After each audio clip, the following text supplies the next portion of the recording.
François Bon, 1925-2025, une année avec Howard Phillips Lovecraft.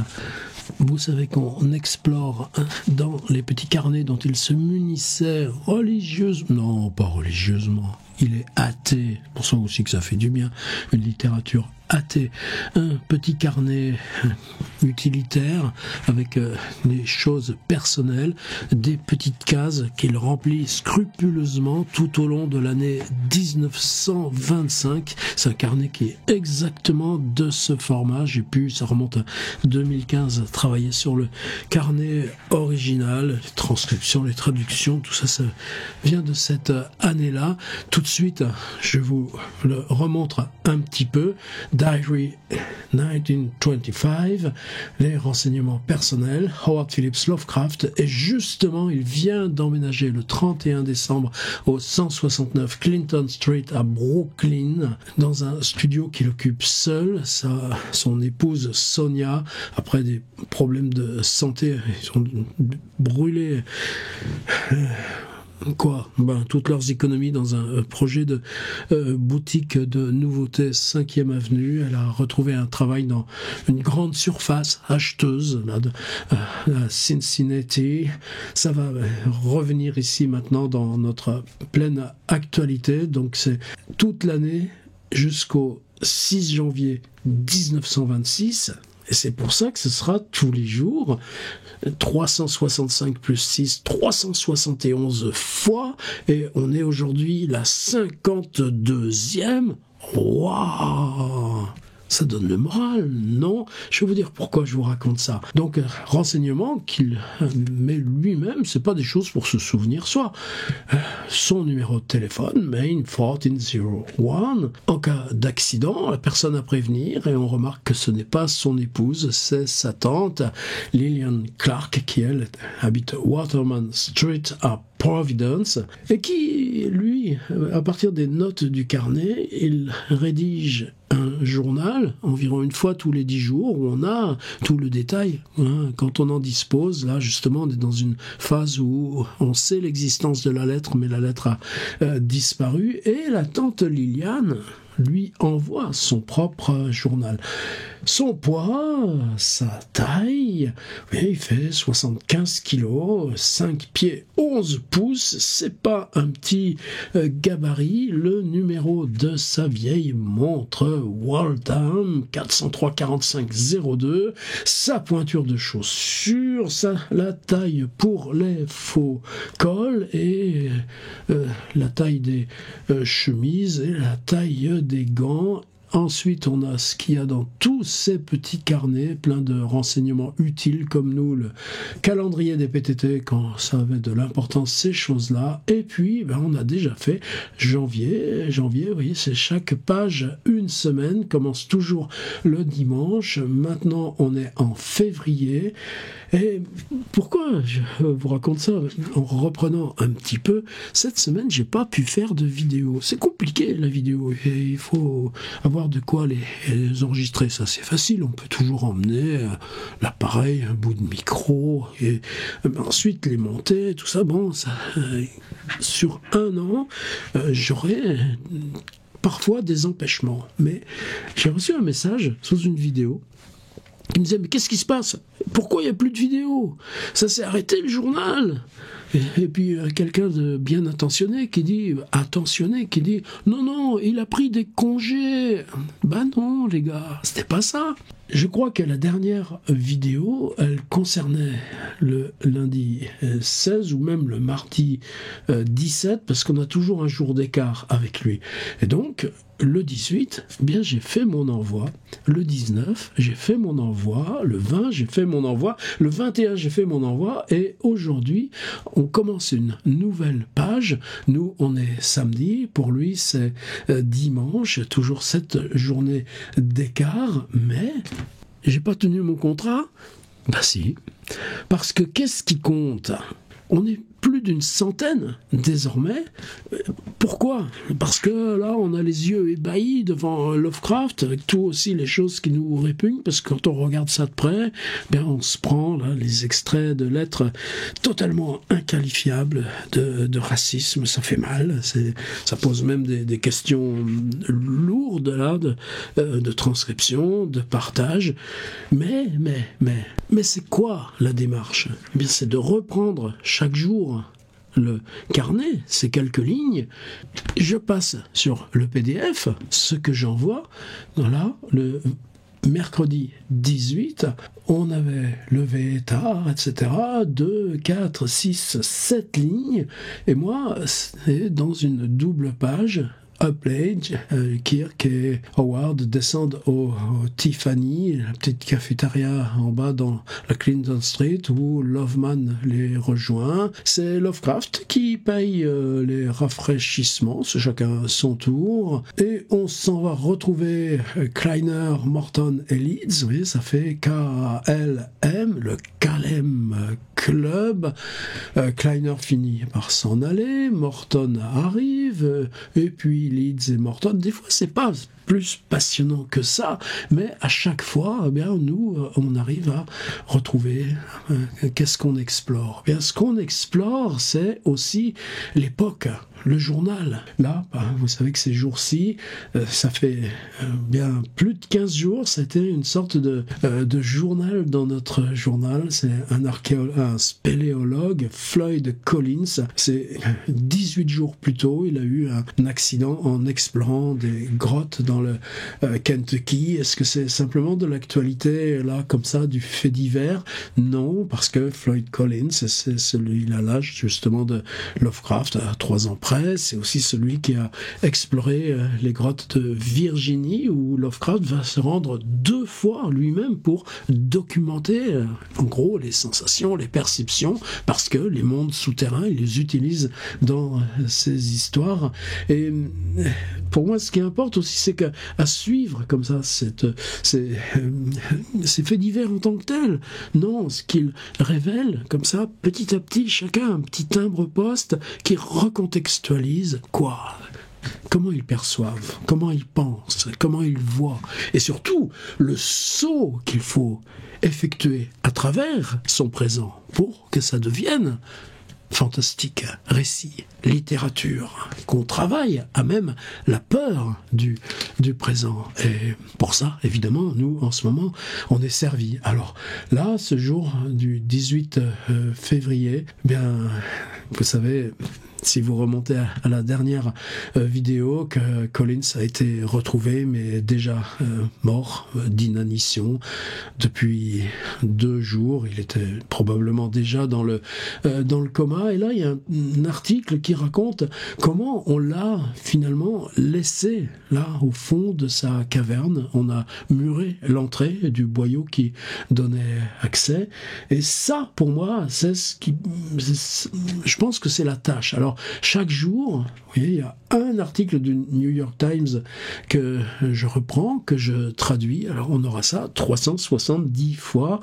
Et j'ai retrouvé des photos d'époque. Alors là, c'est encore autre chose. C'est-à-dire que c'est des cartes postales. On n'est pas dans de la photo documentaire. On est dans de la photo témoignage. Et on a la tombe de Floyd Collins dans le fond de cette grotte, même si en fait quelques mois plus tard son frère Homer obtiendra qu'il soit exhumé, incinéré. Bon, je laisse les détails. Par contre, dans les années 50, le fait que ce soit le lieu où Floyd Collins est mort en fait un objet touristique, et ça, tout d'un coup, ça nous concerne aussi de près. Alors concernant Lovecraft, j'ai pas fait mon boulot, j'étais en congé. Si, j'ai fait mon boulot. C'est-à-dire que mon boulot, c'est ça, c'est le PDF. Alors si c'est juste vous, la vidéo, bon, bien sûr, je vous embrasse. On est tellement contents là d'être ensemble et réfléchir sur Lovecraft. Ouais, mais stuff. le matos, là, le beefsteak, tous les mots de métaphore qu'on peut prendre, eh bien, c'est le PDF que j'envoie tous les matins et je n'y ai pas manqué une seule fois. Alors, si vous ne le recevez pas chaque matin entre 7h, 7h30, il peut m'arriver que ce soit 8h moins 10, mais si vous ne le recevez pas dans votre boîte mail, allez, vous suivez le lien là-dessous, vous vous inscrivez et puis on est ensemble. Pourquoi ça compte d'être ensemble? Parce que il y a un sommaire pour retrouver tous les jours. En janvier, j'ai fait une compile, mais la compile du mois de janvier, c'est 198 pages. Celle de février, elle s'annonce pour être 180 pages de PDF couleur, probablement même 12 petits volumes. Oui, je voudrais une œuvre d'ampleur, je voudrais quelque chose qui soit un peu fou. Pourquoi? Parce que notre rapport à la littérature, c'est ce qui nous autorise notre folie du dedans. C'est tellement, tellement, tellement important. Alors, oui, c'est le petit PDF qui compte, et il y avait de quoi lire. Alors, qu'est-ce que j'ai à chaque fois? Une petite sélection d'autres articles pris là, au New York Times. Par exemple, ça vous fait rien de savoir que ces grosses locovapeurs, là, avec... pour la première fois, on a tenté une locomotive diesel à la place. On a une histoire, c'est un fait divers qu'on a lu il y a 3 jours à propos de ce policier, ce jeune père de famille qui dans le Bronx, avec un autre inspecteur, ils essayaient d'attraper des bandits. Il s'est pris 3 balles. Et ce qui était intéressant, c'est que le New York Times disait toujours négro, négro, négro. Et donc même ce racisme de Lovecraft inqualifiable, là encore, c'est travaillé dans l'époque. Regardez par exemple la toute petite image là qu'il y a dans la une de ce PDF. Eh bien, c'est à 1 heure de New York, dans le New Jersey, dans une ville qui s'appelle Paterson. Vous savez, William Carlos Williams, Paterson. Eh bien, c'est une ville industrielle.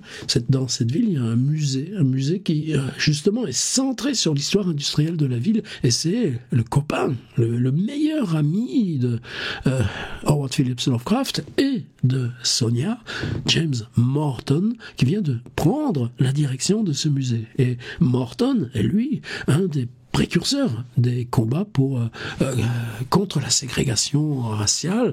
Il va se marier d'ailleurs juste là dans une dizaine de jours avec une personne de couleur noire, et à l'époque il faut assumer. Donc chez Lovecraft on a ces contradictions là. Alors ensuite voilà, la loco diesel, toi t'apprends, tiens, c'est marrant, les trains à vapeur. En ce moment je travaille un autre boulot, vous voyez, je mets tout ça en vrac, mais c'est pour rattraper puisqu'on m'a dit que je faisais rien, j'étais en congé. Non, Making the Movies, c'est un autre des copains là, Ernest Dench. Et en plus, quelqu'un chez qui Lovecraft va déjeuner régulièrement en famille Dench, c'est quelqu'un qui vit en écrivant des articles sur le cinéma. Là, c'est un reprint de 1915, mais ça y est, je l'ai à peu près transcrit, mais il y a encore pas mal de corrections, de boulot dessus. Mais c'est comment, là, justement, on fait les films. Par exemple, comment on tourne une scène de train, comment on tourne un train qui déraille et s'écroule d'un pont. Ouais, ça semble simple comme ça, parce qu'on a tous ça en tête, mais non, ça se fait. Alors moi, voilà, c'est ça mon boulot. C'est pas venir là improviser. Mais vous croyez que ça m'a pas manqué? Ouais, mais ça faisait du bien aussi de prendre un petit peu de recul. Je ferme le PDF du 18. Normalement, là, dans la petite fenêtre, je dois pouvoir trouver le PDF du 19. Alors allons-y. Le 19, on avait 4 lignes seulement. 4 lignes qui n'étaient pas vraiment... Bon, c'est une semaine où c'est beaucoup la chambre, lecture et écriture. Ben ouais, mais... peut-être que nous, ça aussi, lecture, écriture, mesurer les durées, les fréquences, savoir les livres, remonter la piste. Alors aujourd'hui, quand je me suis réveillé, j'ai lu Up and Read. How to Taormina. Le Taormina, c'est un petit resto italien, on l'a déjà croisé. Alors dans notre dictionnaire, on a des liens, des photos, des images. Et Exploring Trip, on apprend qu'il y a un autre copain qui arrive qui s'appelle Govan. Alors comme c'est un copain, il y a toujours ce truc de Lovecraft de mettre le nom en latin, Govanus. Alors Exploring Trip, il faut comprendre que au Taormina, il a retrouvé ce Govan sur lequel on a très très peu d'éléments et parfois nommés comme ça, mais je ne sais pas qui c'est vraiment. Peut-être quelqu'un qui vient justement de Providence, qu'il connaît par tout ce qui pour lui est si vital, ce mouvement du journalisme amateur, mais Lovecraft était responsable de la région de Boston. Exploring Trips, c'est qui lui a montré Prospect Park, vous savez, comme il aime bien monter tout là-haut, en haut de Brooklyn, où on a tout ce skyline de Manhattan, encore mieux si c'est la nuit, et l'après-midi, cinéma. Alors vous savez qu'on était un peu malheureux là, ces 10 derniers jours, parce que 2 fois, il est allé au cinéma. Et les 2 fois, eh bien, comme on n'a pas la lettre à la tante, eh bien, on ne sait pas ce qu'il est allé voir. Alors, on va faire des recoupements, et c'est ça qui est passionnant. Venez, là, dans les PDF. Par exemple, là, Sonia, la semaine prochaine, sera là. Ils vont retourner voir un film qui s'appelle The Thief of Baghdad, et ce film, le voleur de Bagdad, il dit dans la lettre à la tante, je l'avais déjà vu, mais j'ai voulu y retourner avec Sonia. Ça veut dire, on est, vous savez, dans cette grande période là, du cinéma muet, là c'est Greed, Erich von Stroheim. Alors on sait que des 2 films pour lesquels on n'a pas de précision, l'un des 2 c'était The Thief of Baghdad, mais là aujourd'hui, cinéma Greed. Alors Greed, à partir de là on le retrouve. Qu'est-ce que je mets moi? Tiens, cette belle image, parce que Erich von Stroheim, oh là, il y a une petite coquille d'ailleurs, mais ça, dans la compile mensuelle, ça va s'arranger.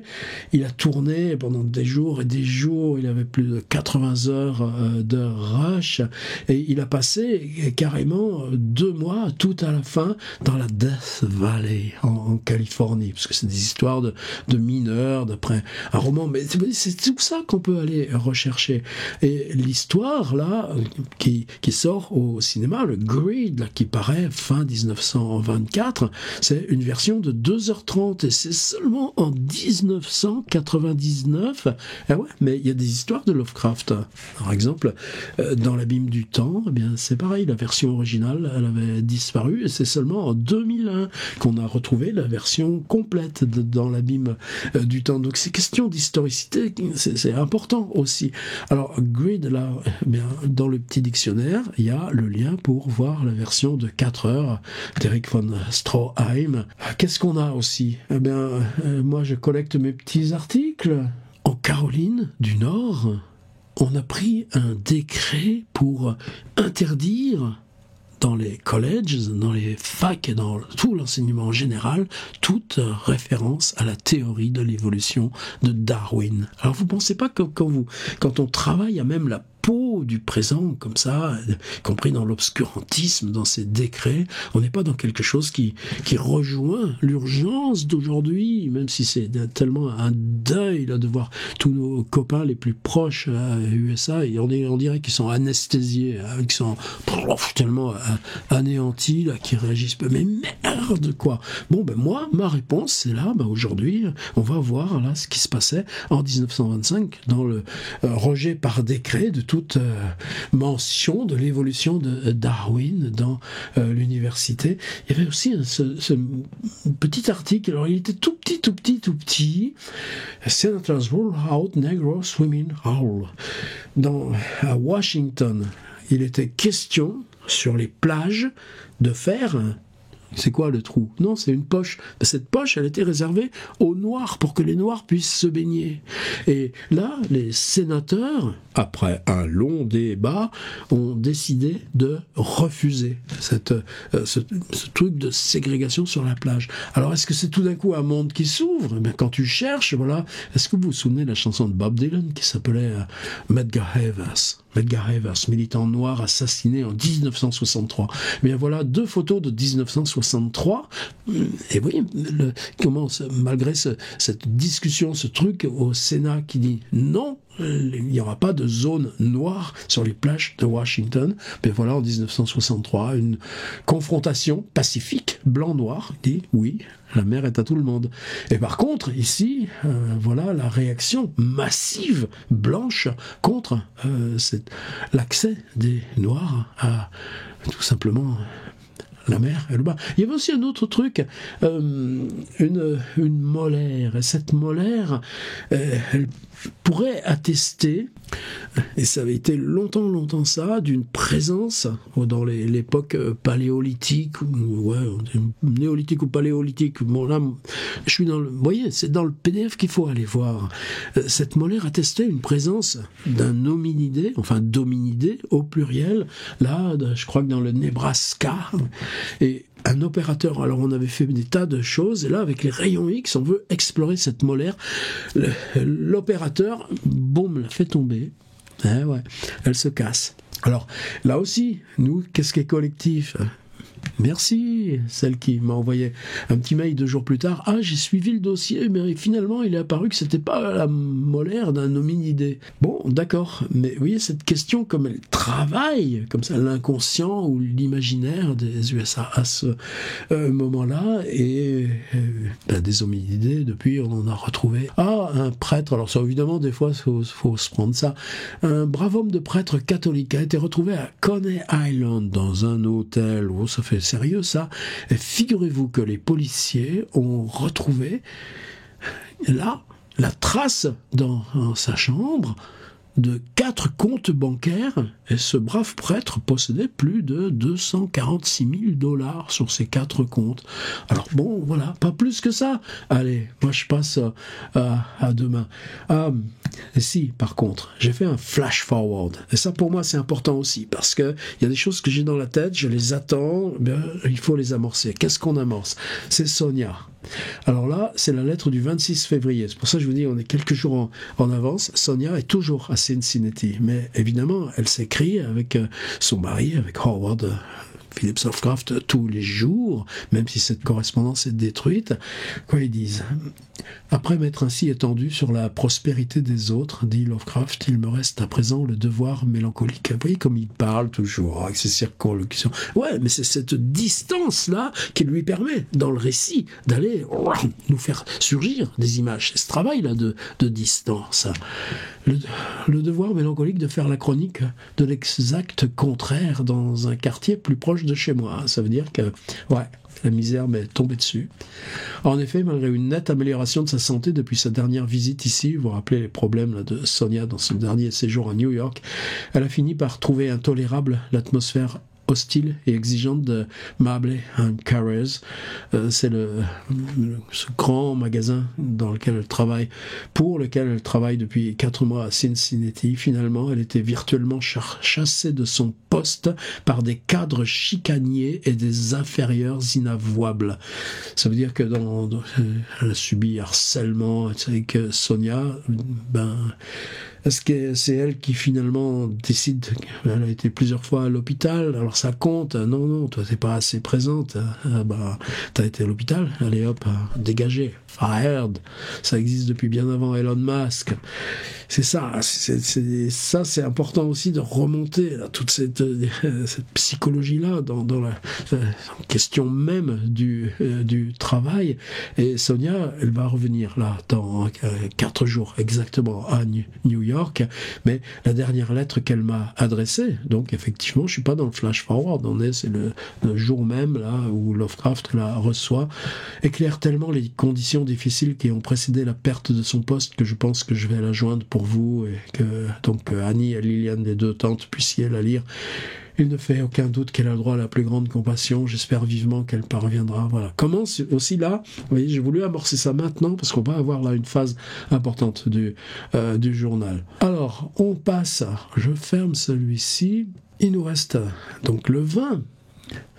Vendredi 20. Alors je n'ai pas fait mon boulot.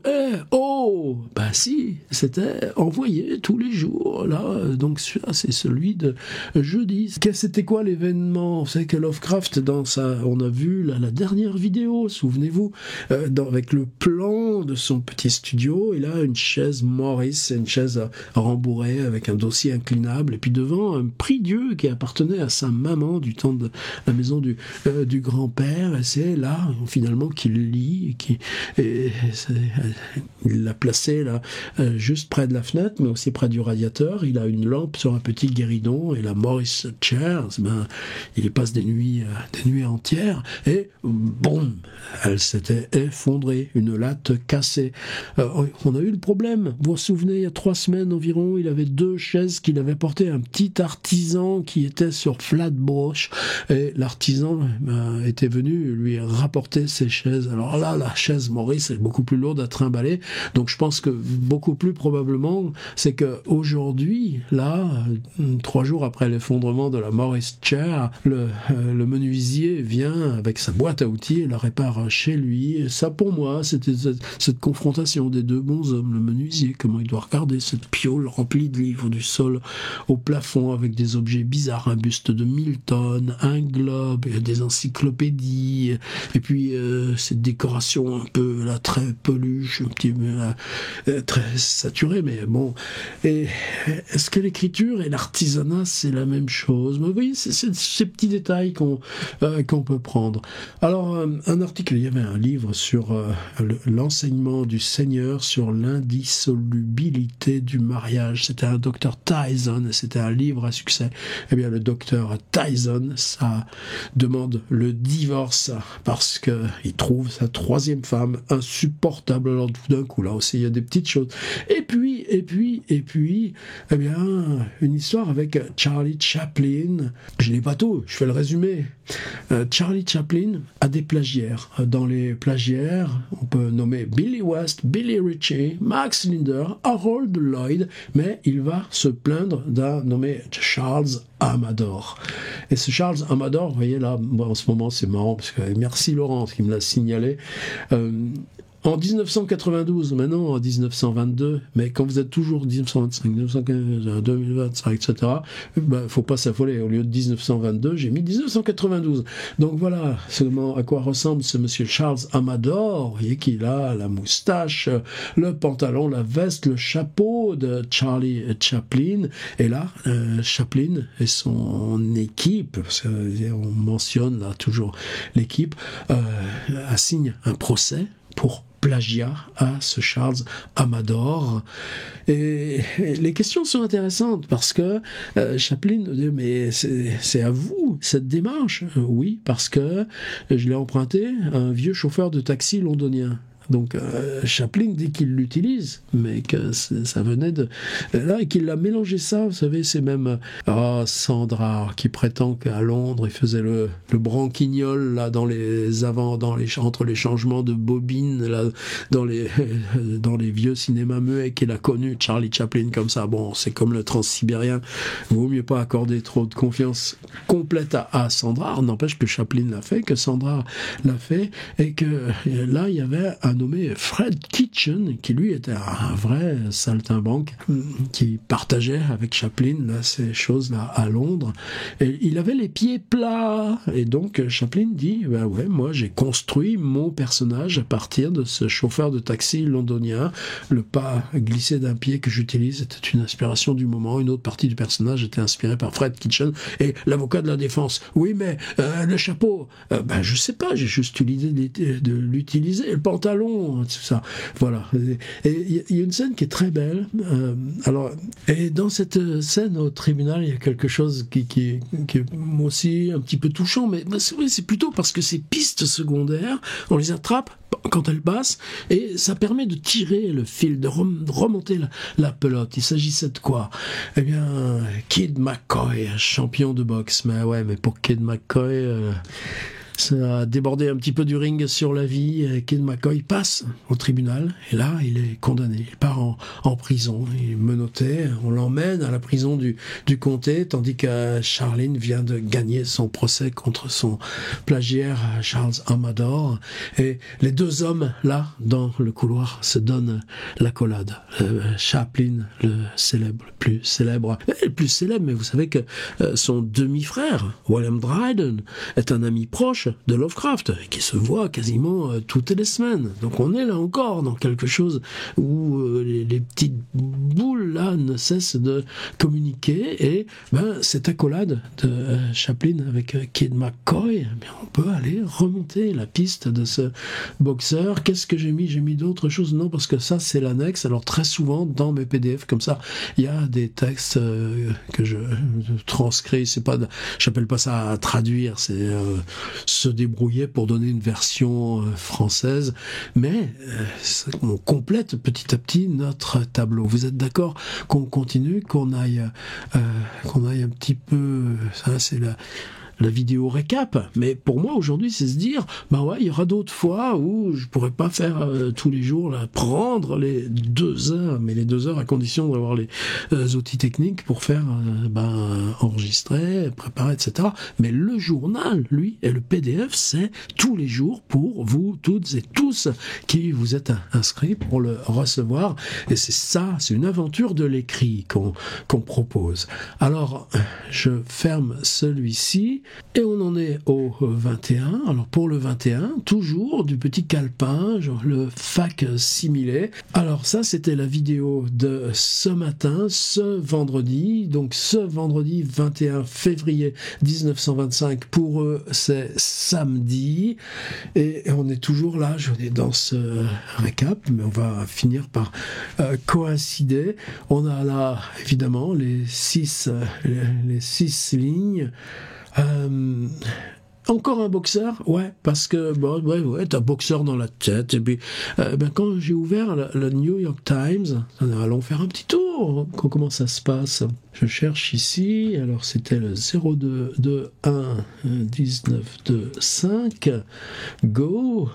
Et samedi 1er février, j'ai toujours mes articles là-dedans, et chaque fois, pour moi, il s'agit d'aller faire un petit parcours là du journal, et boxeur, je suis allé voir la page des sports. De toute façon, je passe toutes les pages. Et chaque jour, par exemple, regardez, la page des spectacles, du théâtre, du cinéma, toutes ces publicités. Oui, certains jours, on se colle là, William Fox, Man Without a Country, ou bien le Quo Vadis, ou bien The Lost World, là, d'après Conan Doyle, qu'il ira bientôt, non pas bientôt, mais qu'il ira voir avec ses amis. Ce sera un film important pour Lovecraft. Et là, aujourd'hui, c'était la page des sports, et dans la page des sports, il y a ce Babe Herman. C'est au Madison Square Garden, donc on est en plein là, dans la 34e rue de New York, là, où est toujours le Madison. Bon, c'est le vieux Madison, mais combien de fois on a vu ça dans les films aussi, et tous ces gens serrés avec le ring, le compte, et tout ça. Puis ces milliers de gens là, qui biglent ces combats. Et ça, du point de vue de l'écriture, oui, c'est-à-dire tu écris le corps, tu écris l'affrontement des corps. Et ça, pour moi, dans la fresque, c'est pas possible, si on fait ça 370 fois, de ne pas avoir au moins une fois l'écriture. Son agressivité infatigable, sa force d'attaque ont valu à Bobby Garcia de Camp Allabout, Maryland, soldat artilleur, un avantage hier soir dans son combat de 12 rounds contre Babe Herman au Madison Square Garden, un match âprement discuté devant une foule de 8235 personnes qui ont payé en tout $10 221 pour en voir l'issue. Les arbitres John Girons, Tommy Shortle, Johnny McAvoy se sont rejoints dans la décision. La foule a applaudi l'annonce du verdict avec un mélange de dérision, d'approbation. La décision était cependant justifiée, disait-on, dans les coulisses du ring. Herman, meilleur boxeur, attaquant plus précis que son rival, a perdu trop de temps dans la défense pour emporter la décision, etc., etc. Là, pour Lovecraft, je me lève milieu de matinée, je bouquine. Kirk appelle.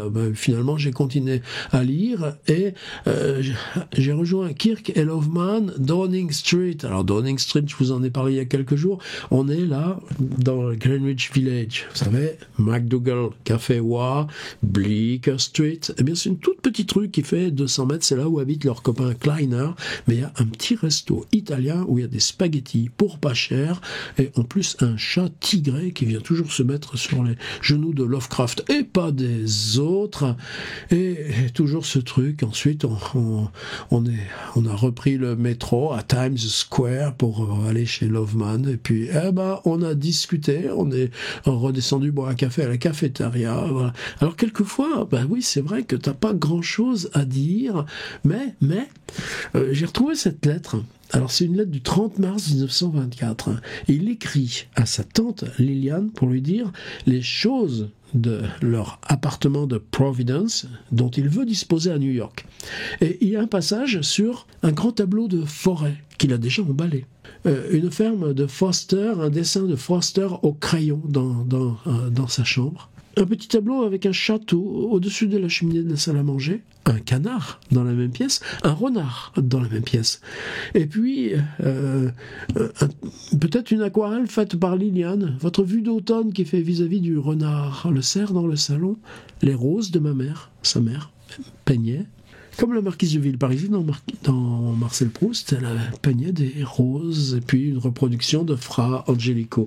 Et tout d'un coup, vous savez que là, par exemple, dans les voyages à Cleveland, il y avait ce peintre Bill Summers, qui est un grand peintre moderniste et qui est fier d'avoir un tableau et une litho de Summers dans sa chambre. Et pour Lovecraft, ce sera Rory, le peintre d'origine russe, qui va servir de construction imaginaire là dans Montagne de la folie. Et tout d'un coup on voit que esthétiquement, alors j'ai pensé à Julien Gracq, un jour chez Julien Gracq dans son couloir il y a eu une espèce de croûte aussi comme ça, j'aimerais te regarder la croûte et je n'ai pas une grande affinité avec la peinture. Et comme j'étais dans cette lettre, pourquoi pas aller prendre, alors là voilà 2 photos du Madison Square Garden de 1925 avec Boxing Tonight, Louis Paulino, et une photo qui est justement du Madison Square avec une prise, mais c'est pourquoi ? Parce que imaginez ces gros appareils comme ça avec 60e de seconde max, des gros flashs et ce que ça donne comme ça de présence du corps, et puis derrière on voit tous ces visages avec chapeau, là, le nez piqué au ring. Bon, ma petite sélection d'articles et dans l'annexe tout ce que Lovecraft demande à sa tante de préparer pour le déménagement. Une toise, un mètre là de couturière pour voir s'il a grandi ou quoi, j'en sais rien, mais enfin en tout cas c'est utile. Les cols souples dans le tiroir de mon bureau, mes cintres, les cintres de ma penderie à vêtements, mon chapeau de feutre brun, mon chapeau de paille, mon vieux costume d'hiver, mon costume d'alpaga.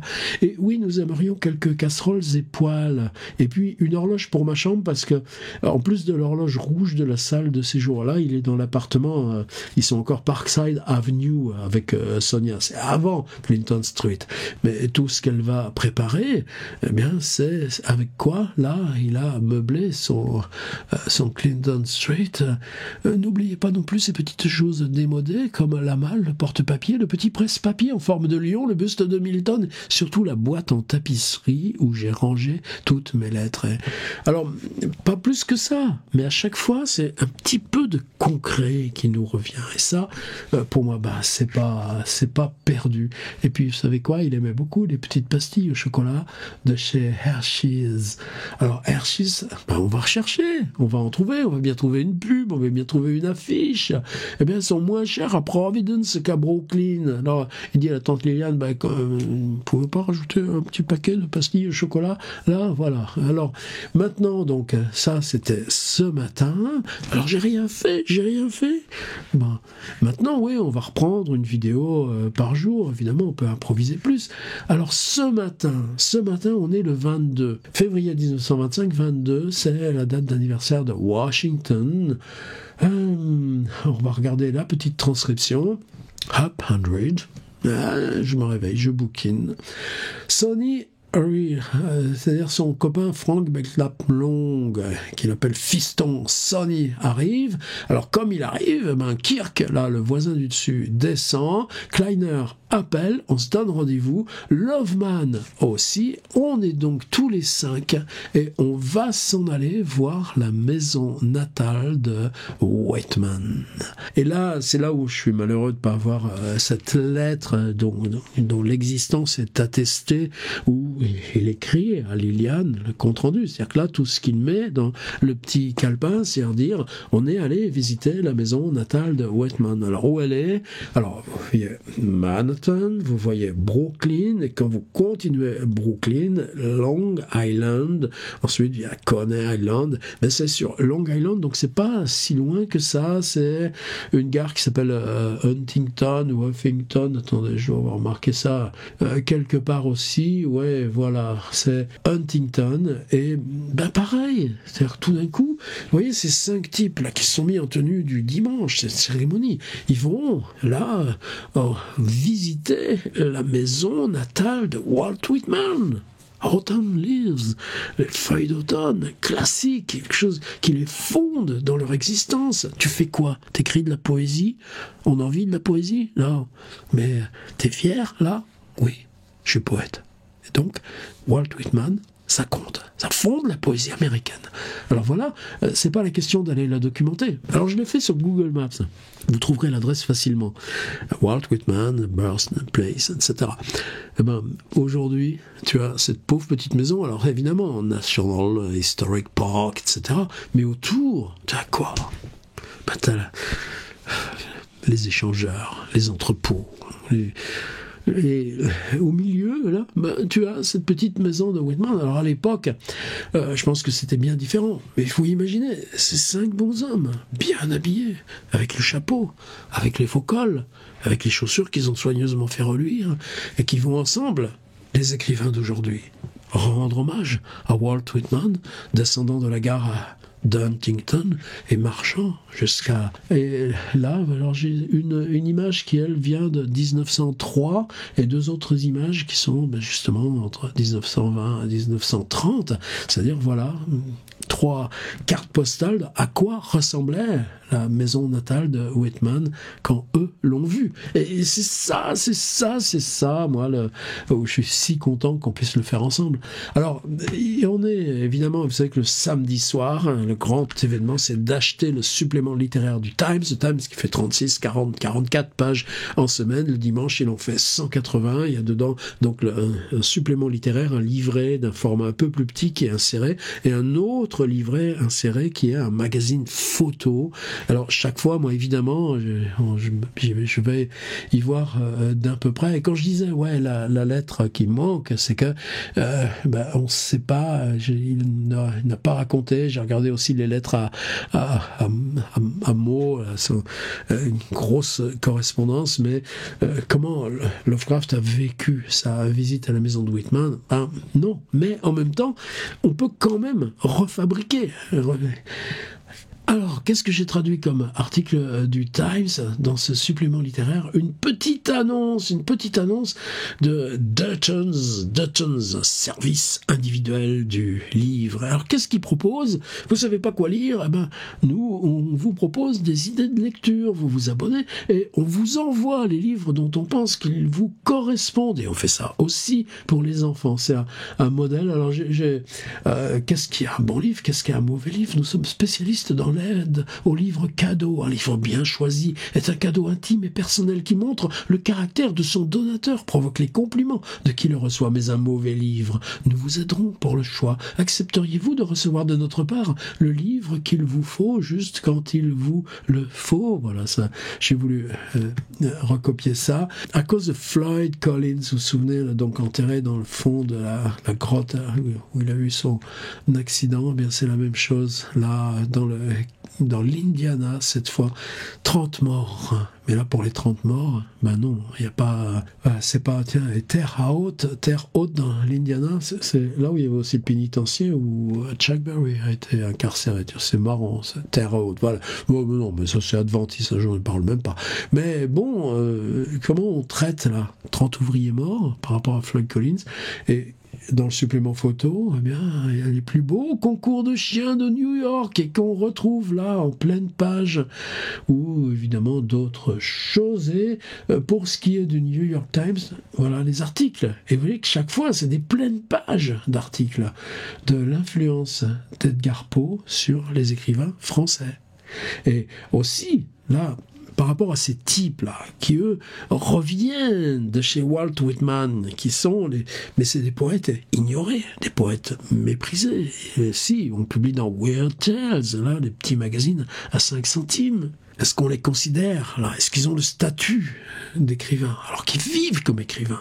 Ça, pour moi, c'est quelque chose de vraiment important à démêler sur la durée. Eh bien, le New York Times leur parle de Sainte-Beuve. Prenez ça, les copains.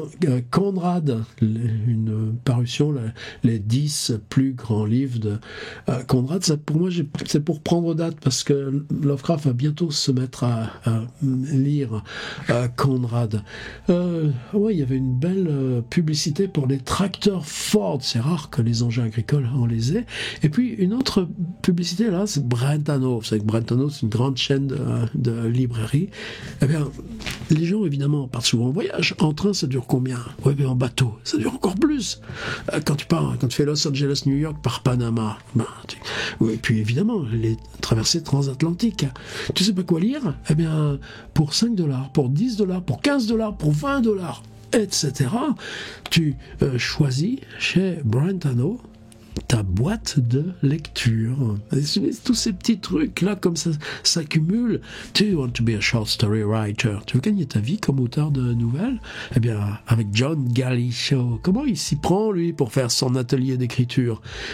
Un cours qui se passe par courrier, évidemment. Quand il dit by mail, c'est pas le truc.